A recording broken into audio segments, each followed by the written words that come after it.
The year is 1995.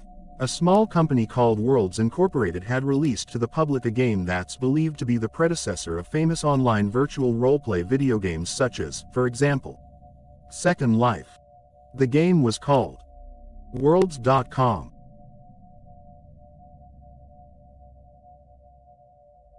The game went on to receive a pretty good response from the general public for the fact that the game was free, and at the time, it was incredibly revolutionary, keeping in mind that the game was released on the end of the 90s and the beginning of the 2000s. But after its big uphill, it took an important downhill, due to the fact that game was no longer that relevant.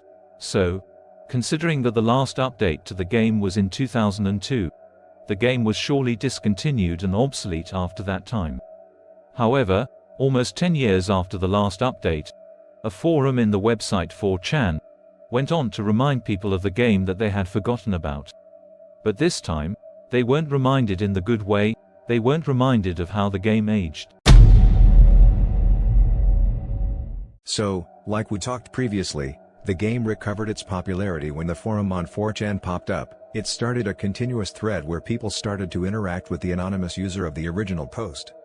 However, the post wasn't meant to remember people of how the game had aged. The user wanted to point out that during the years of inactivity, Worlds.com became a clandestine alleyway that turned out to be operated for people that were working in the dark, in complete silence. The user supposedly revealed that the players would use the servers for pretty dark action manners, such as drug consume and drug selling, pornography, satanic cults and other illegal acts were happening in real time in the active servers. People accessed the game only to realize that, yeah, in fact, real-life players were on the main lobby. After that, YouTubers took advantage of the situation and decided to expose everything that was going on Worlds.com to the general public. A very well-known Spanish YouTuber called Jordi Wild made 3 videos explaining everything about the game. In the videos, he mentioned how the game was fragmented into different worlds and how certain users had access to worlds that other players just didn't have. He also mentioned how there was one user known to have a direct connection to the other worlds that people thought were unsettling. The name of the user was Nexialist, and was very recognizable for the fact that his skin would have a bleeding horse head, and supposedly he had access to different cults as well. Later, an Argentinian YouTuber by the username of Parchik went more in depth into the game and found how there were photos of the original players of the game back in 1995, but how there was the email address and the picture of the creator of the original game, Jimbly.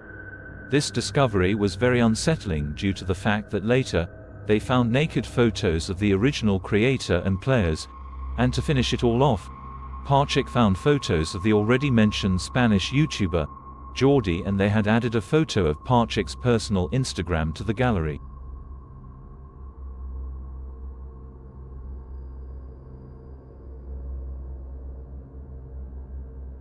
Although this story was sort of completed once Jordi Wild made another video about the game where he explained how the alleged rumors of drugs, cults and other acts was just simply not real. In the video, he stated that he had reached out to 2 different players that told him that every single one of the rumors was fake and that nothing that was in the game was going to cause him or his loved ones harm. He conseguido hablar con 2 personas que están normalmente y a día de hoy utilizando Worlds.com, que no diré su nick para que no les toquéis los cojones, y que me han dado permiso para poder estar ahí dentro, y me han asegurado de que a día de hoy no hay nada ni satánico, ni raro, ni de tema de menorcillos, ni cosas ilegales. But this leaves us with a couple doubts. Why were people using the game to commit these supposed actions? And is the game not related to anything illegal or demonic? Like Jordi Wild stated, in the end, the game was turned in a creepypasta and people still believe that game isn't a safe spot. So, would you enter into Worlds.com?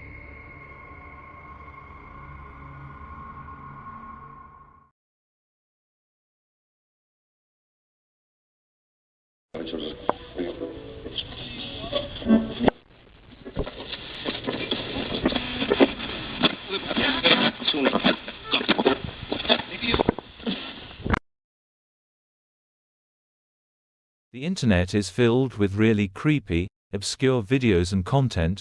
Some of it can be found in YouTube. And even though this can appear to the naked eye as weird, awkward or creepy, they may hide very deep meanings and learnings inside. One example of this is Shay St. John. Shay St. John was an internet project that consisted of a grotesque mannequin. The creator of this project would film videos of Shay doing a lot of random things, and often the videos would have no meaning or sense at all. Certain videos of Shay went viral. Some examples are street walking, totally obsessed with kids, puking blood, oh my god, oh la la, OMG, OMG, OMG, OMG, OMG, OMG, OMG, OMG. God. OMG. God. or her most popular one, hand thing. Shay? Are you still doing that hand thing? In the videos we can observe how Shay is built out of different mannequin parts that don't fit one with each other, and we can also observe different characters that may or may not appear. First, these videos come up as random. However, when people saw those videos, the public was splitted into mixed reactions. Some people thought that they were creepy, others thought it was hilarious, and others just didn't know what to say. Shay not only had videos, but she also had a website dedicated to her universe, I guess we could say. The website, it's pretty much dead at this point, but it contains some useful information that would be important for understanding Shay's history. The website was filled with random things. One part told how Shay was jealous at Maureen. Another part of the page had random sentences that, at first, didn't seem to be related to anything. But it turns out that they were direct references to some of Shay's videos. And the other important part of the actual website was how, supposedly Shay suffered with a fake disorder called cerebellibium, that, according to a fake study, it would cause the person suffering it into thinking that his roommate or someone close to him was a home intruder. However, the website would answer the biggest question that people had until that point. The website revealed the missing puzzle piece that could explain everything about this unsolved mystery. There was one part of the website that revealed the email address of the original creator. The creator of Shay St. John was a French guy called Eric Fournier. He was interviewed and he later explained why he decided to create Shay's story in the first place. He stated that the story given to the character was that Shay was a supermodel that, one day, got into an accident. And this disfigured her entire body. She fell into despair and decided to build a new body for herself. And we can say that this approach was an artistic representation of a mentally ill person, because she thinks she's living her best life when we, as the audience, can see how she is living in a miserable state and lie that she had built in her own mind. This gives us a slap in the face, because what appeared to be creepy, awkward and terrifying transforms into something to think about, and that makes you rethink everything. Eric also made a movie for Shay called The Triggers Compilation, but it didn't get the success that her videos got. However, it was available for purchase and even has a trailer posted into YouTube.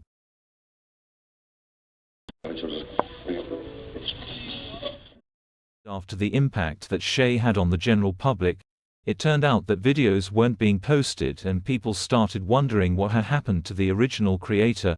It turned out that Eric was having issues with alcoholism, and this really affected his mental and physical health. So because of that he passed away around 2010 due to internal bleeding. After this tragic news, a YouTube channel called Larry Wessel made a short film dedicated to Eric and the art that he had created with Shay.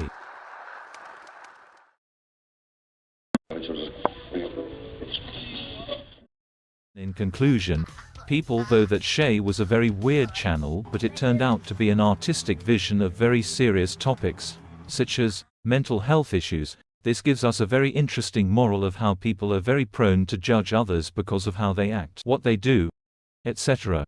This goes to show that even if you find something as weird, the meaning and message that that thing is trying to show off may be so much more important than people make it seem like.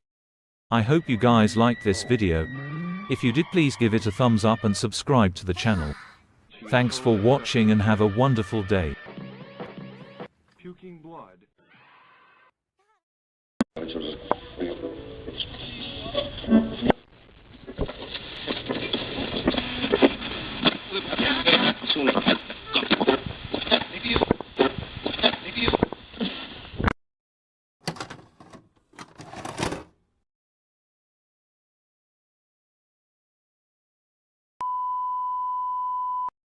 We at Booth World Industries say thanks. You have a marvelous day.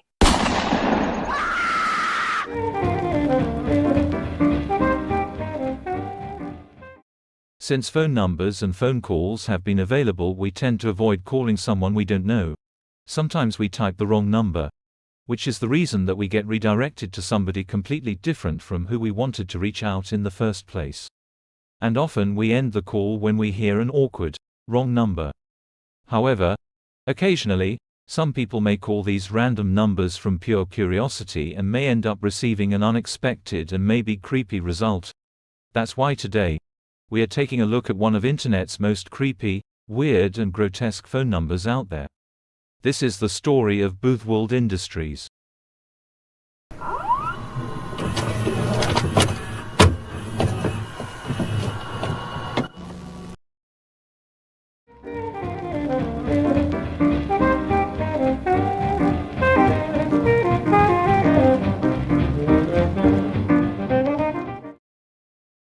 Booth World Industries is an internet creepypasta of a supposed phone number that, when reached, would play the following recording.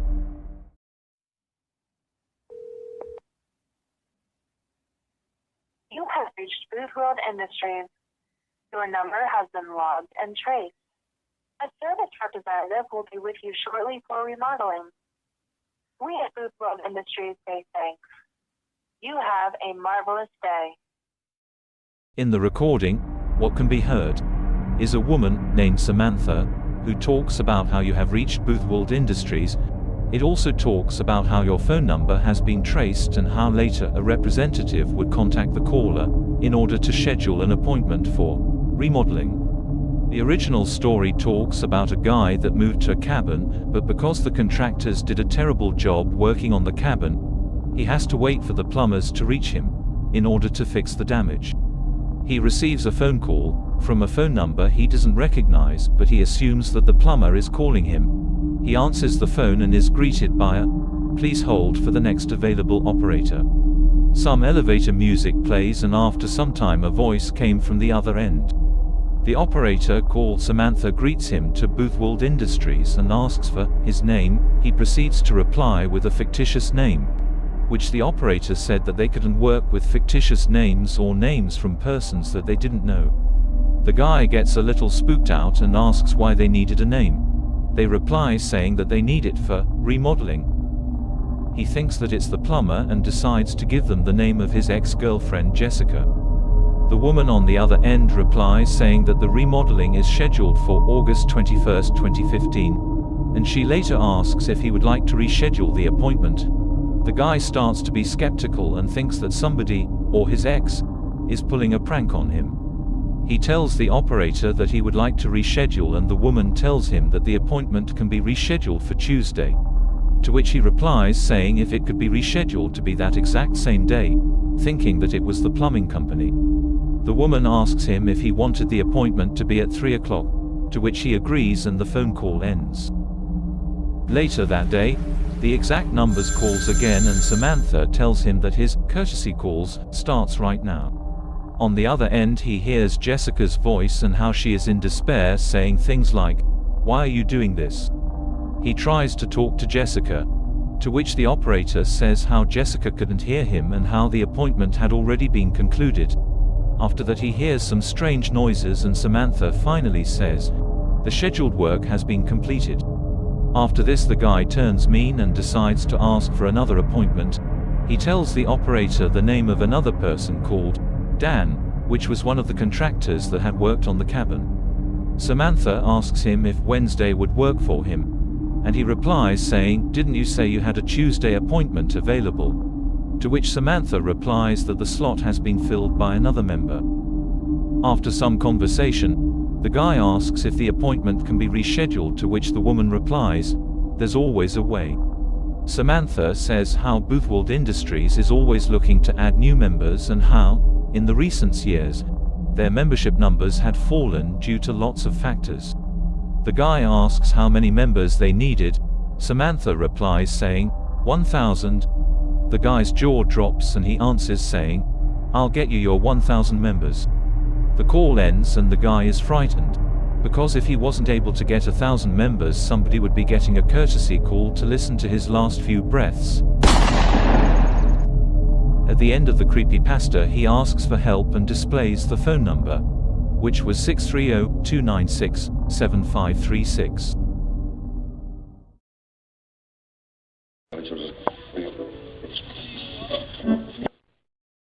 After this very extensive story popped up, it started gaining some popularity due to YouTubers attempting to call this number.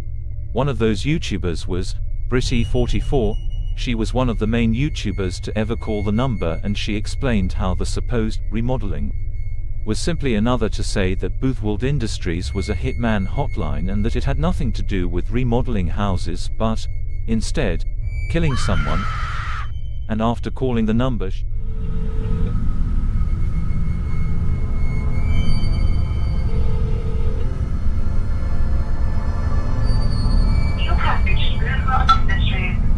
Your number has been logged and traced.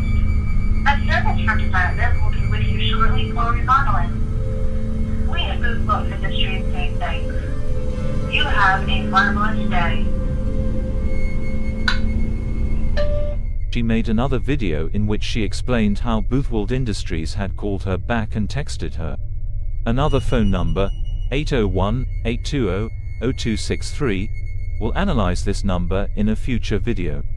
After everything that was going on with the creepypasta and these two phone numbers, people wondered who created the story and phone number, and, most importantly, if the story was real or not.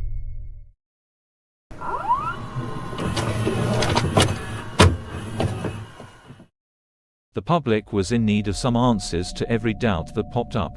The most important thing that people needed to know is that the whole thing was simply just fake. It was just not possible for a company like this to be active with almost no problem, because it would have alerted the authorities, and it would also have been advertised to the general public. And as far as who created the story was written by a guy called Christopher Bloodworth, which is an indie horror writer that has published different physical books to the open world and decided to create an online interactive horror story in which the readers could reach the phone number at their own risk. The creator would often call the readers or text them, because the number of the persons would be traced. So, in conclusion, we safely say that Boothwold was just simply a horror story or project meant to only scare people, but with no bad intentions. So, would you call Boothwold Industries?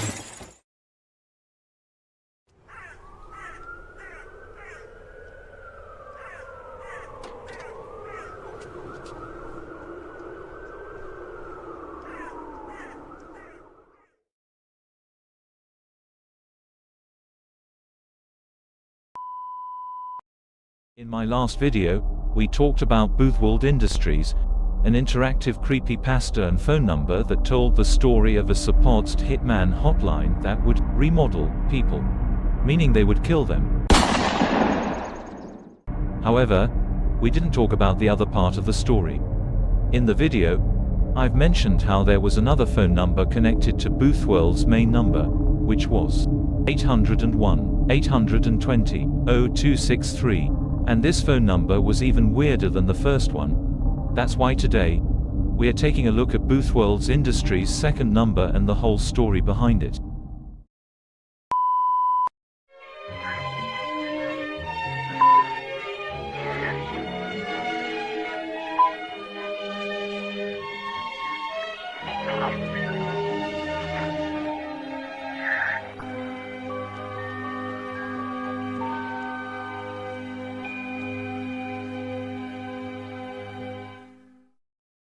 To put you guys in context, this number popped up a little bit after the creepypasta of Boothworld Industries came up.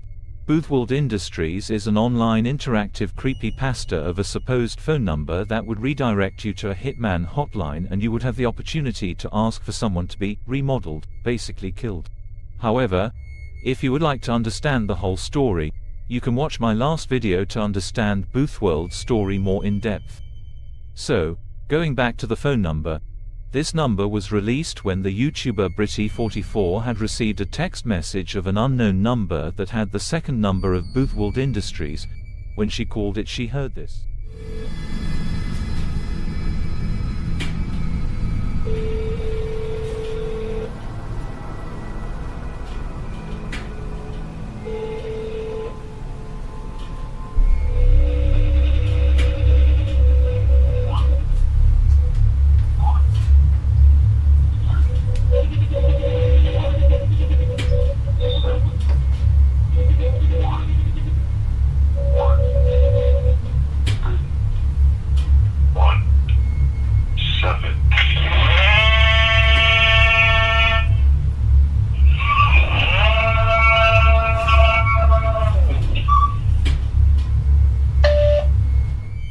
In the recording, people heard numbers being said.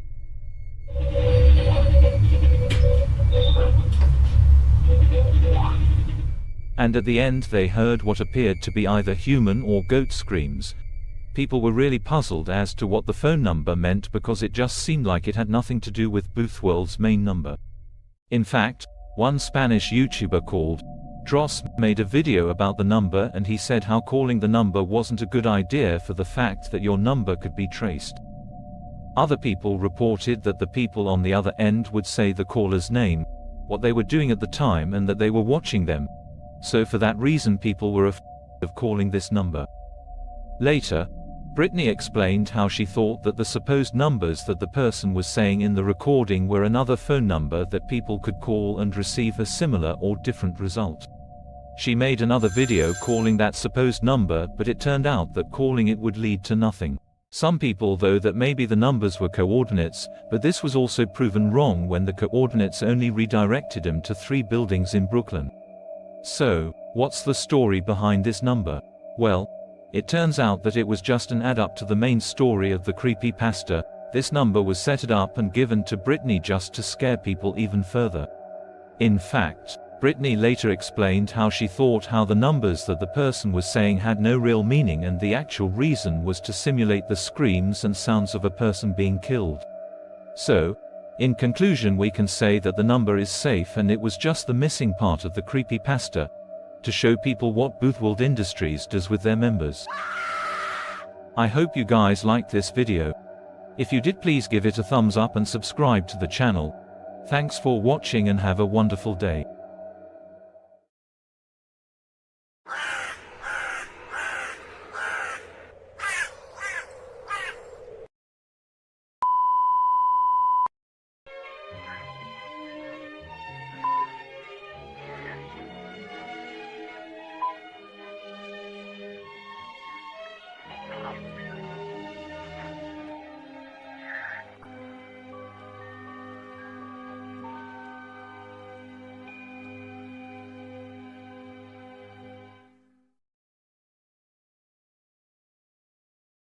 One of my last videos that I've uploaded was about chasing John's story and explaining the real meaning behind the supposed character. Today, we're taking a look at another weird YouTube video that went viral back in 2009. This video was called I Feel Fantastic.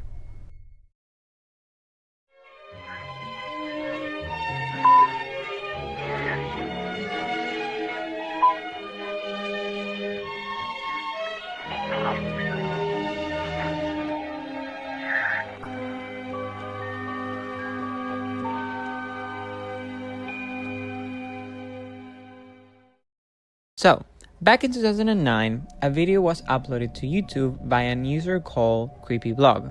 The title of it was, "I Feel Fantastic." The rundown of the video is simple.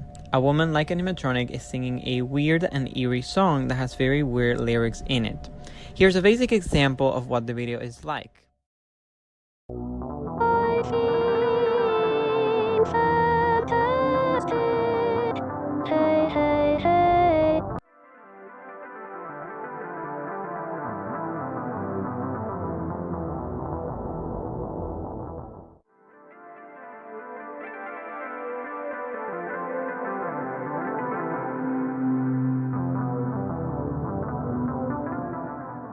The video was notorious for the obvious reason that it was weird, but what was even weirder though was the actual description of it, which was a full personal description and semi-autobiography with an added personal questioning of the Greek sculptor Pygmalion. In the ancient Greek mythology, Pygmalion used to sculpt different women based on his own imagination.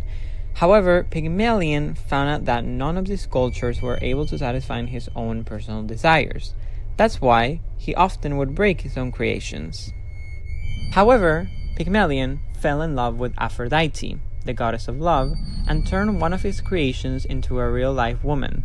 So, Pygmalion could finally satisfy his own personal desires.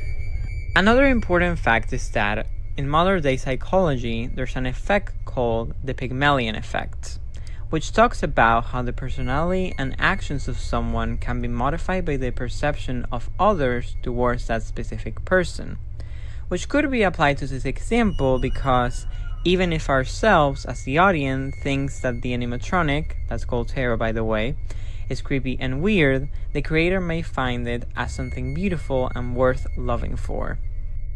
People associated the life story of Pygmalion to the video, given that there was a very odd shot of a grass field during the half part of the video. What people thought was that the creator generated his own personal perfect woman, and the reason the animatronic would sing is because it would have cables connected to the grass field in the video that would send signals to the animatronic. However, this theory goes deeper because people speculated that the creator was a serial killer that would bury his victims on the grass field alive, and later those victims would try calling for help through the cables. This theory was strong based on the lyrics that the animatronic says in one part of the song.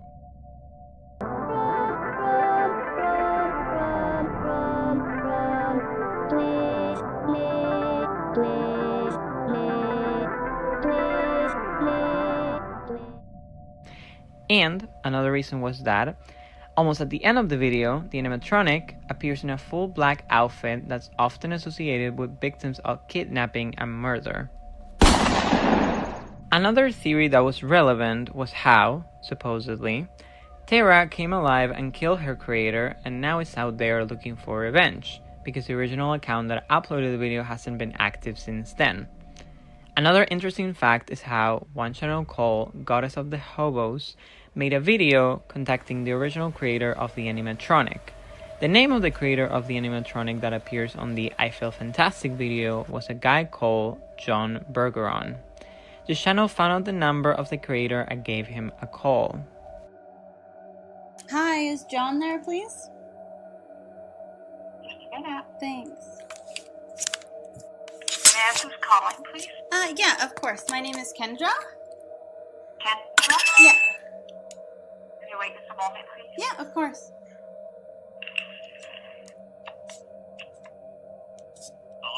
Hello, is this John? Is it John Bergeron?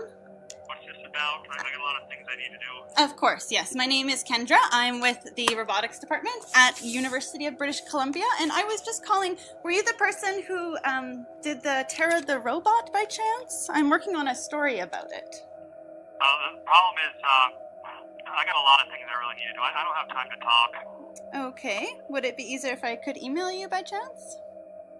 Yeah, I just don't have the time to deal with this. Okay, have I got the right person at least? I gotta go. Have I got the right Goodbye. person? Okay. People pointed out at how the guy was actually very suspicious and looked as if he didn't want to have a full conversation. Another fact to know is how, after this video popped up, Similar videos were uploaded to the platform, and certain accounts said they owned the full clips of Terra the android. One of the most popular videos was a 40-minute long video showing Terra singing even more weird songs, and in some clips we can observe how the creator is treating the animatronic as if it was unworthy or nothing.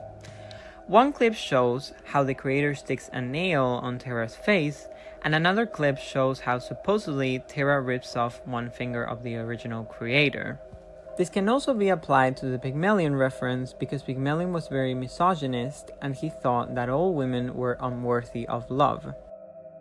So, after all of this, what's the real meaning of the video? Was the guy really a serial killer? The answer is no. You see, a YouTuber called Scare Theater made a full video debunking the I Feel Fantastic video. In that video, he explained how he had found out the original website of John Bergeron. In reality, he would create singing animatronic or robots and he would sell them to the general public. However, Scare Theater's video is now deleted and the shopping website no longer exists. So, in conclusion, we can say how Terra the android was just a strange, odd, and maybe creepy singing robot that had no real bad intentions. Although, this leaves us with a couple doubts, because even if it was just a robot, that doesn't explain why the video is referencing Pygmalion and what he would do to his sculptures. And also, the behavior of the creator is still quite weird and unresolved. However, one of my theories is that someone, in this case the person behind Creepyblog, stole one of John's videos from his personal website and just uploaded it with the Pygmalion description just to make people think that something way scarier was hidden inside it. Anyways, we don't have a certain or full answer to the video, but we can safely say that the video was simply fake. So, I hope you guys liked this video. If you did, please give it a thumbs up and subscribe to the channel. Thanks for watching and have a wonderful day.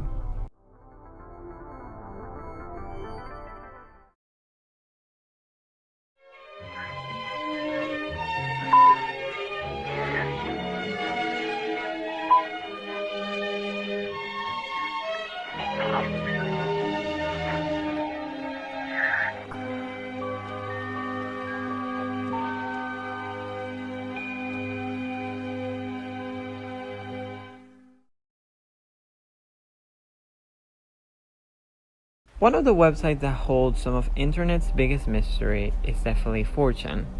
This website, that's based on different forums similar as Reddit, holds some weird, creepy, and mysterious content. Some of it are even games that popped out of nowhere and don't have an exact answer or just simply can't be resolved. One of the games we're going to be looking at today, it's called Station.x. So, in order to understand and put you guys in context on what we're going to talk about today, we first need to know what happened on the actual 4chan website. So, on the September 26, 2014, an anonymous 4chan user made a post explaining how he had found a very strange game that he had purchased on a second-hand store in Rochester, New York. He uploaded the file to the platform and said how it was a game that had been made using Blender, a modeling and animation dedicated software. Once people saw this, they were tempted to download the game. So they did, and it turned out that the game was very weird. Here's a basic rundown. You are in what appears to be the real world, in first person of course, in what seems like a factory that's not functioning at the moment. Nothing seems to be happening until you've been a couple of minutes into the game. Once you realize, some figures that have faces and bodies that have a moon-like structure start chasing you, and if they end up touching you, the program just shuts off. This game caused a lot of intrigue to all users and players, because it was just very random and it felt like it had no real meaning. It wasn't until a user found an interesting detail that would generate a huge mystery among all of the ones that were trapped on the actual game. One user found what appeared to be a code. However, inside the actual game there were some coordinates inside of an invisible wall that would send people over to a location on Siberia, Russia, that turned out to be two stations or buildings that were similar to the ones inside the game. They were actually a diamond quarry and a rocket shaft that had something written on one of the walls. The text said CC18 Satan.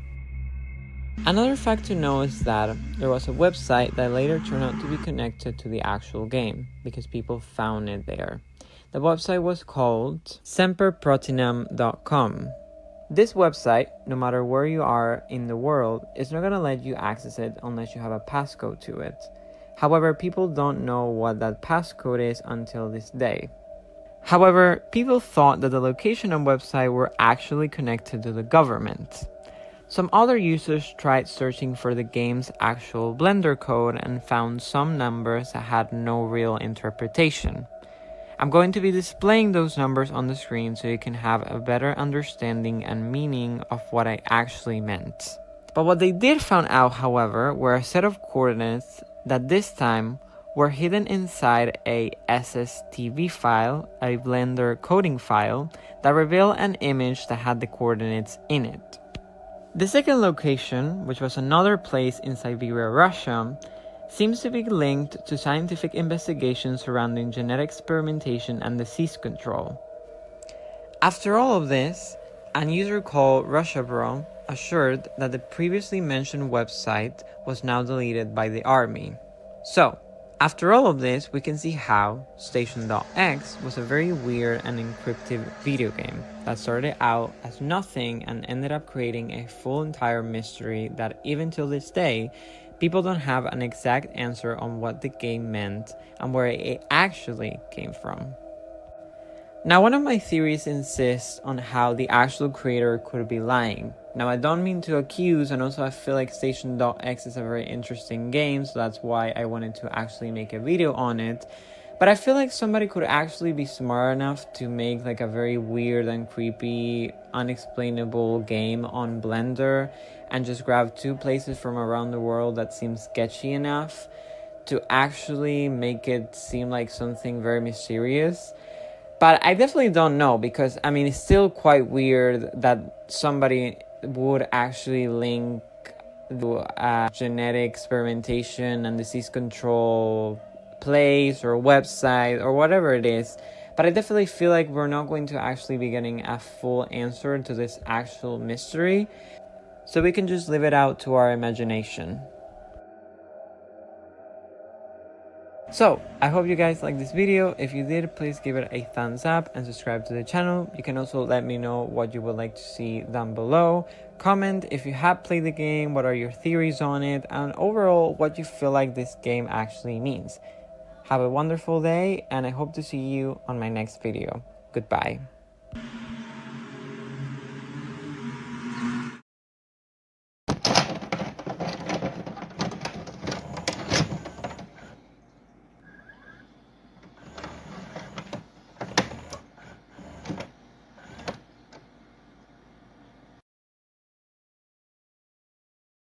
So, hey guys, welcome back to my channel, Retrospective, and today's video is going to be a long one. Today, we're going to be explaining two very weird online mysteries of 4chan that even till this day don't have an exact explanation or resolution. So without further ado, let's begin. Case number 1, The Mystery of Mortis.com. This mystery starts back in 2011, when someone uploaded a photo of a website that had the address as Mortis.com. The website was in fact very weird, because basically it would display only a lock screen with the word Mortis on top of it, and people needed to input a username and password in order to actually enter the website. People on 4chan got to work together and found the actual data they needed to access the website. Once they got into the actual website, they found some interesting details. First, people concluded that the page could be storing lots of gigabytes worth of data. Second, people speculated that the actual website could be holding some illegal, gore, or other content that would be forbidden and probably illegal on the actual internet. And third, and most importantly, people found how the website was actually linked towards two other websites called non.com and thomasling.com, And this is where the story takes a darker turn. They later found 5 more websites that had very particular names that looked as if they were from real people. I'm going to be displaying the website so you can see what the hell I'm actually talking about. Well, it turns out that, yeah, in fact, all of those websites were actually linked towards real people. However, the interesting detail is that all of those persons were actually dead. Now, people speculated that the whole thing was simply just a RNG, or alternate reality game, meaning that the story was simply a hoax and it was only made to scare people. However, people were still unsure as to who truly was Thomas Ling, because they had some information but they couldn't pinpoint as to who he truly was. After they found his name, they concluded that his place of origin was San Francisco, and they also pointed out at how the guy could be either a dentist or a web designer, although I actually doubt that the guy would be a dentist at this point. But even with this info, they actually thought that his supposed name was in fact a fake identity, used only for the online web address, because they couldn't find more information about a supposed Thomas Ling. And they also found how supposedly there was some more information, we can speculate that there were some coordinates, that would send people over to a fake house location. Also, for a fun fact, somebody made another page called Mortis Reborn with a countdown that would end around 2014, considering we were back in 2011, only to scare people even further because after that, nothing actually ended up happening. So, in conclusion, we sadly don't have an explanation to what actually happened, and we will never get a truly answer on who made the actual Mortis website and why. Case number 2, the fortune crystals. Now this case is a little bit shorter than the previous one, but it's still very unsettling and upsetting. So, basically, back in 2010, a user of Fortune uploaded a supposed recipe that would teach people in order to make decorative crystals with things that they could get with almost no problem. The post was very clear and the instructions were to the point. The instructions said you needed the following products: pennies that would act as copper, a glass jar, 2 tablespoons of salt and 1 big tablespoon of baking soda, bleach, a straw, and finally, ammonia. Now, reading the recipe with the naked eye may not actually cause anyone to think that something suspicious may be hidden inside it. But it turned out that they were all fooled, and not in a good way, because what they didn't know is that if you mix ammonia and bleach together, you can generate something called hydrochloric acid in a gas state of matter, which is an incredibly toxic and lethal chemical substance that could kill anyone if they're exposed to it for long periods of time. This substance was also known as mustard gas, and it was used on the First World War. People were later warning other users not to try the supposed experiment and warning about the awful side effects that this one could bring. Some other users that tried the experiment said how they had suffered damages on their noses, eyes, and on their actual skin. And supposedly, some other users had also died because of this dumb post, although it's just a rumor. Some other users tried to re-upload the post to make it seem like the original, because the original one was deleted after some time of the actual 4chan platform. However, they didn't get the same recognition that the main one did, and also something to keep in mind is that these people could actually go to jail for doing it, because this can be classified as crime or homicide attempt, especially if you consider that apparently people died after trying this. So, in conclusion, even till this day, nobody knows who made the original post and what happened to him. So that's why it remains as one of internet's biggest mystery. After this, we can get a moral out of all of this about how, no matter what you think, the internet isn't a fully safe place, and we really need to be aware of everything that happens on it to prevent ourselves and other people that we may or may not care about from being manipulated or harmed. So yeah, stay safe out there. I hope you guys liked this video. If you did, please give it a thumbs up and subscribe to the channel. Thanks for watching, have a wonderful day, and I hope to see you in my next video. Goodbye.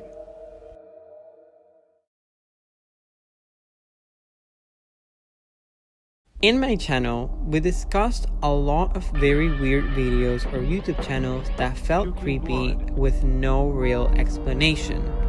And today, we're continuing with this theme, because today we're taking a look at one of YouTube's most puzzling and confusing videos that were ever uploaded to it. Its name? Agamemnon Counterparts. So, we need to go back to 2006, when a video was uploaded to YouTube that would generate a huge mystery on the actual audience. The video was called Agamemnon Counterparts, a video that showed the following sequence. A legal warning pops up first, like a typical VHS film, and then the video starts off with a warning that reads, "In the year 2571, a videocassette tape was found in a pile of rubble on the ruins of a certain blue planet. What you're about to witness are not the contents of the cassette player. This is an entirely different recording." Then, an episode from a cartoon series starts playing with a very eerie song and a very terrifying scream that people thought was from a real person.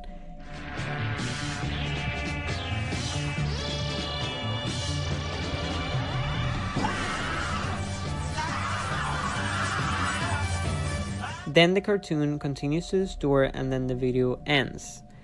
This video took off and soon people were trying to figure out what the video meant and why it was created.